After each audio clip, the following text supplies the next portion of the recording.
Hi folks, and welcome back to the channel. So it's been a little bit. I took a week off, started a new job. As many of you know, I've been off work for the last quite a while, and have started a new job. It's very physically demanding, so I just haven't felt like doing anything during the week.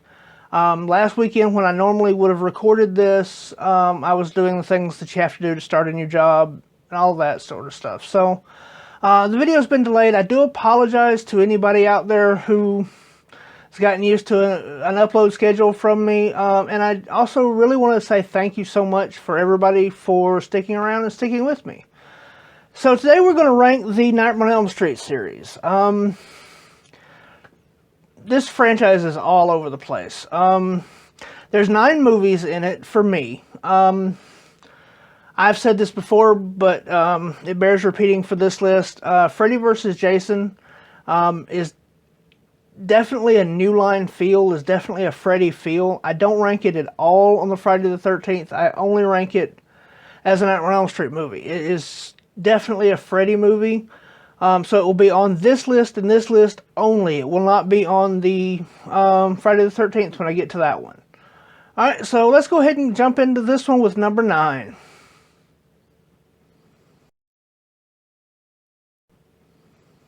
Yeah, no surprise here. Most people rank this one at the bottom. It has its fans. It even has a couple of moments in it that I like. But generally, it's a bad movie. It really is. It's full of cheese, and it's the most rehashed, moldy cheese. A couple of good one-liners in it, but way too many, way too much comedy. Yeah, I know some people do like this movie, like I said, and I can see how you could like it ironically. I just don't see how you can think this is a good movie. I don't really have a lot to say about it. I didn't like any of the characters in it. I didn't like the setup. I will say that the Johnny Depp cameo, this is your brain on drugs moment, is fall down funny the first time that I saw it, and I do still chuckle at it whenever I make myself watch this one again, but generally I don't watch this one. So yeah, this is bottom of the barrel for me on this franchise, and let's move on to number 8. So this one's going to piss some people off, but it's my list. Number 8 for me is A New Nightmare. Yeah, I said it. I don't like this movie. The pace on this movie is so slow. So bad. I do like, I love Robert Englund when he's playing Freddy. That's funny. It's a pretty good scene. I think Heather Langenkamp did really good in the first 2 movies, and other things that I've seen her in, but I don't, or not the first 2, but the 1 and 3. The first 2 movies she was in, I don't think she did good in this one. I think she kind of felt like she was phoning it in to me. I didn't like the guy who played her husband in it. I think Wes Craven was a great director, a great writer, a great idea man, but I don't think he was very good as an actor. I really didn't believe him at all. And how do you screw up playing yourself? But he did, for me. I really don't care for it. Yeah, this movie for me is just bad. It went way too far into the meta. It's too slow. I don't like the kid. I didn't like him in Pet Sematary either. I just don't think he was a very good child actor. Now, I will say that I do like the look that they gave the demon when he took the Freddy appearance. And I like the 5th claw. I like how it's kind of steampunky, kind of organic and not organic and laid on top of it. I like the look. That's it.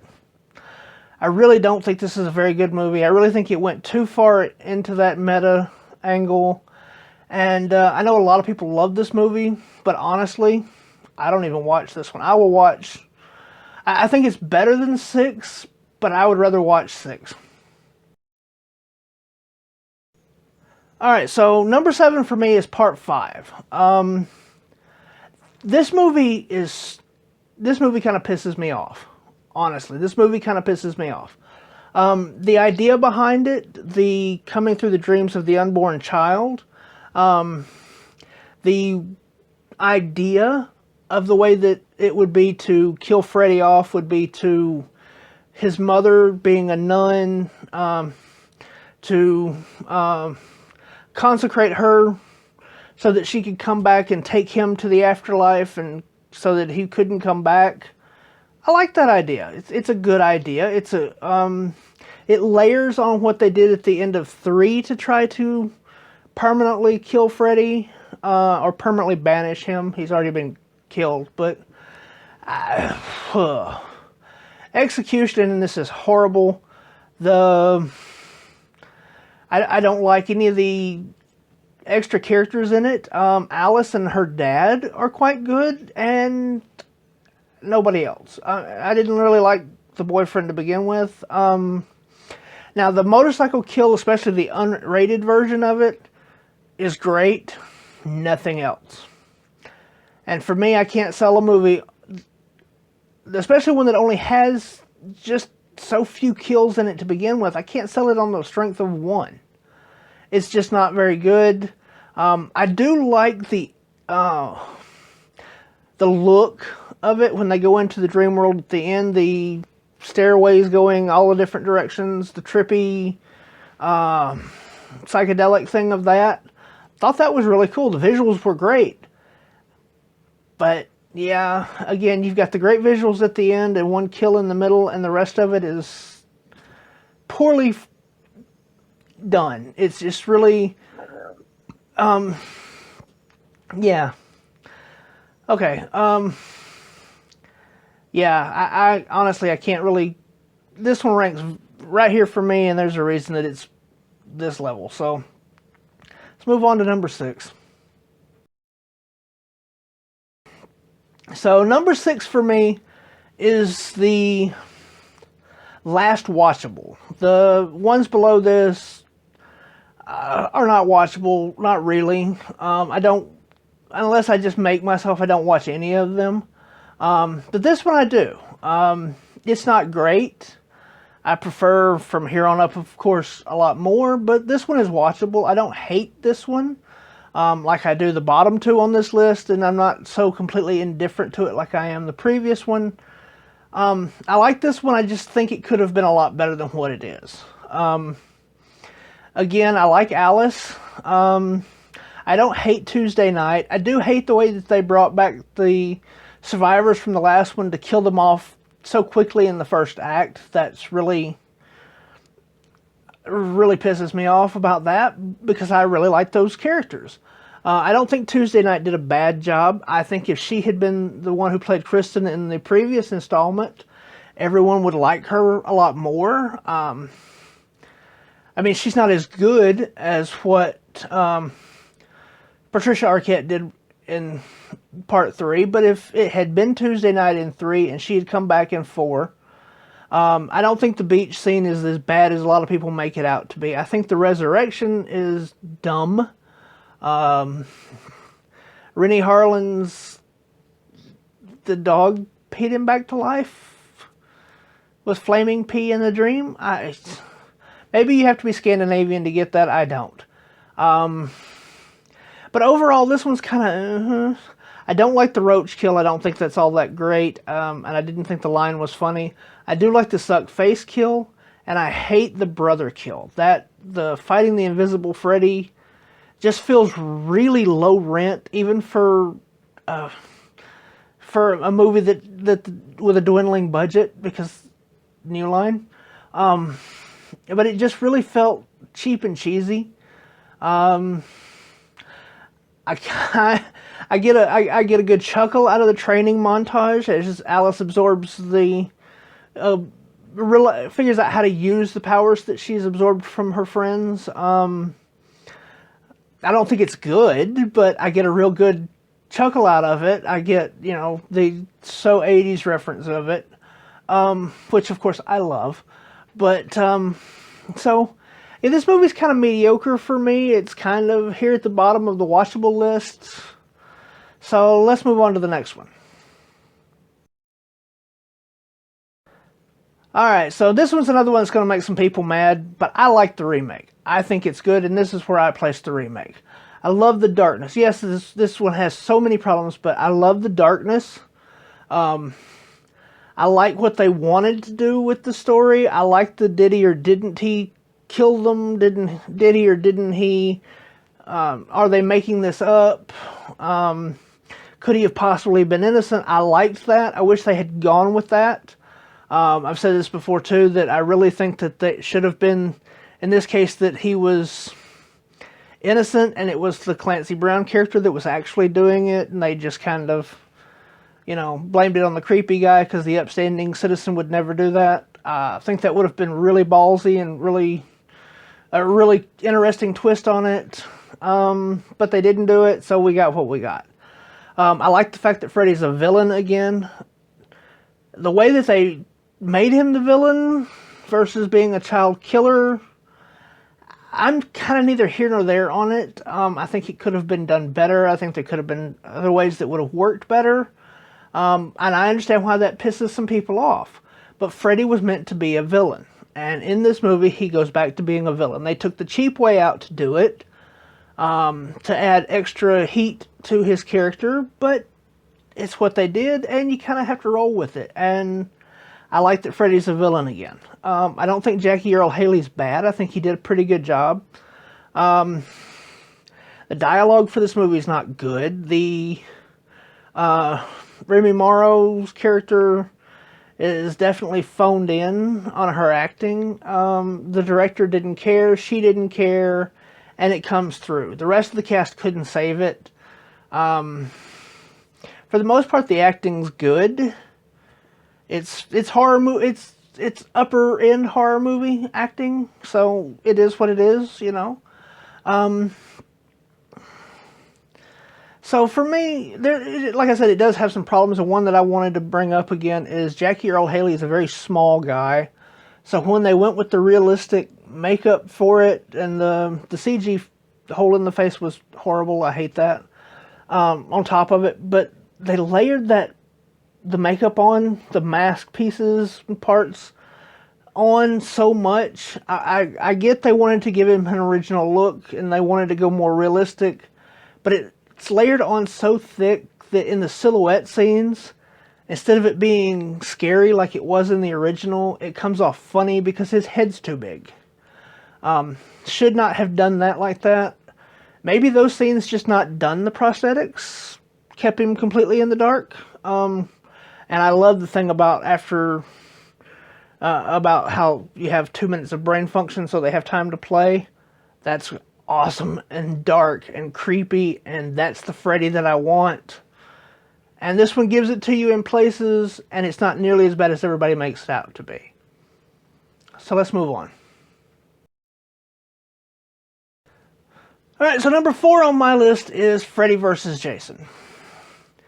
Yeah, this is not as good a movie as some others, but I enjoy this movie for what it is. It's just dumb fun. The fight scenes are great. I don't hate on the first one where Freddy bounces Jason around the room. That's Freddy. It's in a dream. Anything is possible. They did go with the low rent version of it, lowest common denominator play, but I don't hate it. It's dumb, but I chuckle at it. I laugh. So, I mean, the human alive characters in it are throwaways. Who cares?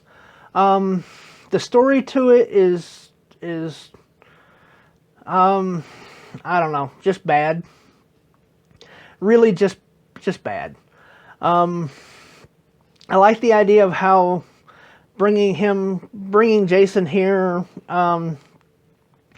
to Freddy's hometown makes everybody remember Freddy, and that gives him his power back, and I thought that was a pretty cool idea. But as far as like the human part of it, it's horrible.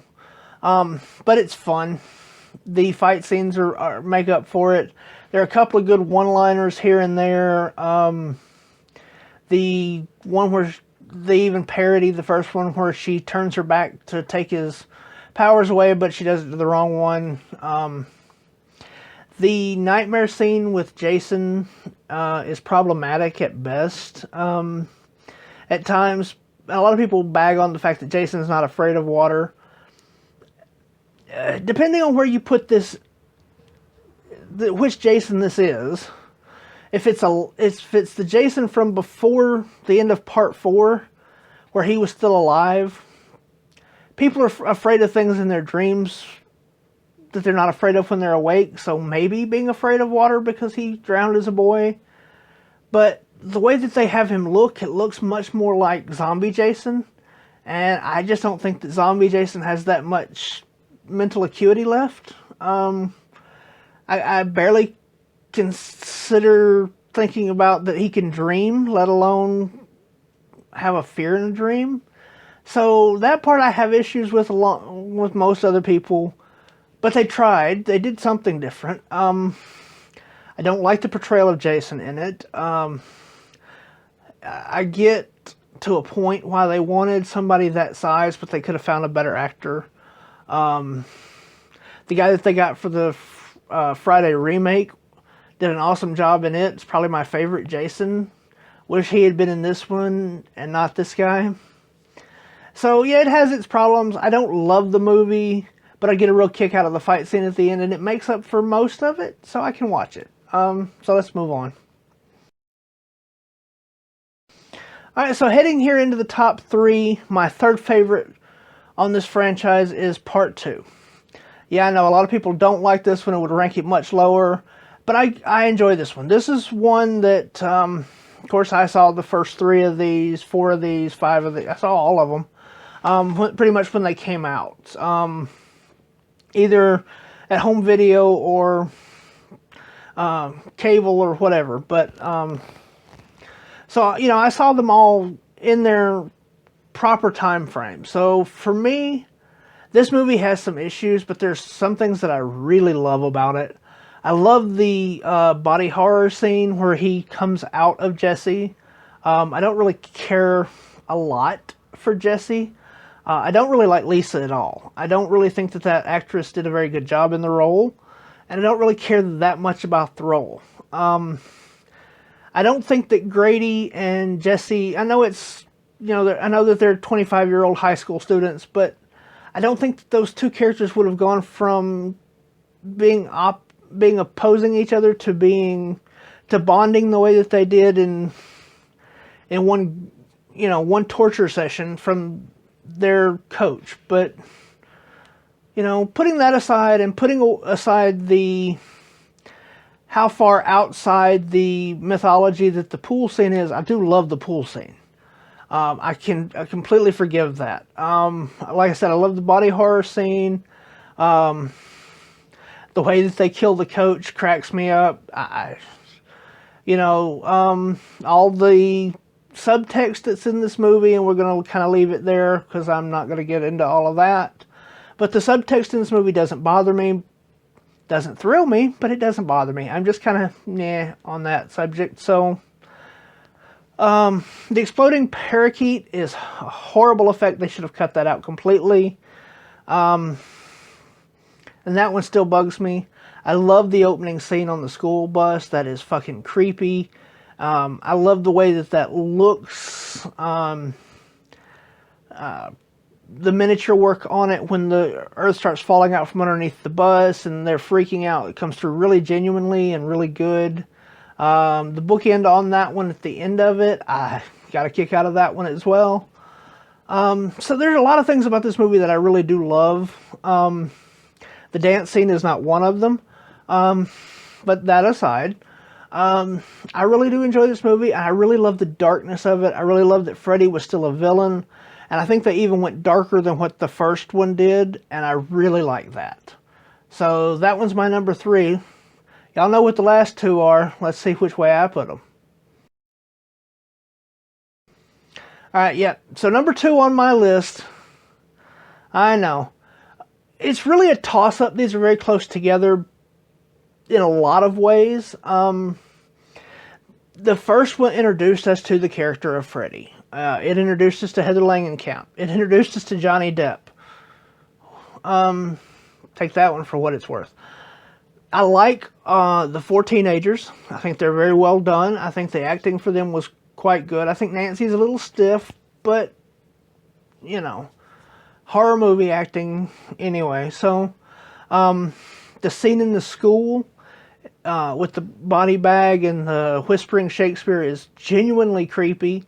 There's a jump scare in the middle of it that gets you, and if you forget about it, it'll get you again. And it does it without losing the atmosphere. It goes straight from that into the boiler room. The tension is kept up. It's great. Where this movie lacks and why this movie is in second place and not first is the lag and teen drama elements of the second act. It just kind of falls off. It slows down the pace of it, but it slows it down too much. I know it was intended to slow it down, but it just went too much. The scene with Nancy and Rod is just too teen drama for me. And then that comical ending of it, with Sparkle Freddy and the Home Alone traps, and is he or isn't he in the real world, and flopping on the bed, and you lose me at the end of it. It really lags, it really drops off for me there. So that's the reasons why this one is still a great movie, and I love this movie, and I can enjoy this movie, but that's why it's number 2 and not number 1. So let's talk Dream Warriors. Alright, so Dream Warriors is my favorite of this franchise. It's pretty close between this one and the original, but this one really takes the cake. I like all the characters in it. They're all very well acted. I love the Terran kill, where Freddy doesn't use the glove to kill her. I love the scared straight element of it. And of course, if you've ever seen the behind the scenes thing or the Never Sleep Again documentary, you know that scene has helped so many people get straight. So that's awesome. And that weighs heavily on it in the last 10 years as to how much that scene has meant to, even to me as someone who doesn't have those problems. The Dungeons and Dragons scene in it is amusing, and then when he goes into the dream world and has his power, Kincaid's not great, but one slightly, you've got all these other kills and all these other characters that are all A's. It's okay to have a B. Kincaid's a B character in this one for me, but a B is still pretty damn good. Nancy's return, well, okay, I take that back. We have one other character that's not on par with the rest of them, and that's the Doctor. I don't think that his acting was great in this. I don't think he was very... I think the way he was written is kind of mediocre, and I think he comes across as kind of a C+, B- on that. But considering that's the weakest character in the bunch, that's pretty good. I don't hate the nurse. I know a lot of people do, but I don't. She's doing her job the way that she thinks it should be done. When she locks Kristen up in the quiet room, that's what she would do. She's not that she doesn't care about the characters, not that she doesn't care about these people, these kids, but she's just kind of old school and a different mentality. And you can't hate her for that. She's doing her job and doing it the way that she thinks it should be done. And it's not really her fault. She just sees a psychotic kid. So there's that. I love John Saxton in this one. I think he's, of course, a great actor anyway, but I really like the way that he comes around and helps out. There are some issues with this movie that haven't held up over time. The marionette kill is one of them for sure. The claymation face is one of them. Freddy in the sky pulling the strings is definitely a low-rent green screen effect. It wasn't great then. It's bad now. It really is. It's not really a very good one. The kill itself, cutting the strings and him falling and them just... Yeah, that's cool, but the effect doesn't hold up. The final result's cool, but the effects just aren't there. So, but that and then the snake at the end of it, ugh. Yeah, especially if you're watching this on like the high def Blu-ray kind of thing, that really, really didn't hold up and really looks wrong. But really, that's like my only two cons. I mean, I think this is probably the one that I enjoyed the most, even though Freddy's not as dark as I liked Freddy in 1 and 2, and in the remake. You can see that they're kind of headed in a different direction with him, but he's still great. I mean, you can count off every kill in it is awesome. I mean, really and truly, the TV kill is iconic, you know, all of that stuff. But at the end of the day, this is my favorite. This is the one that I would watch the most. It has the least flaws, the best characters, the best character development. So yeah, that's my number 1 on this one. So make sure that you leave your ranking down in the comments below, because I know you're going to disagree with me. So let me know what you think about my ranking and how you rank them and why. Down in the description below, there's all my usual links, advocacy, my Teespring, Amazon. I have a Patreon. I also have a Buy Me a Coffee. If you like what I do here and would like to help support the channel and help me do things better, that's what that money goes for. It's all greatly appreciated, and I thank you all so much for watching. I really do appreciate everyone who has subscribed and everybody who's stuck around. And as always, y'all be good, y'all be safe, and y'all have a good one.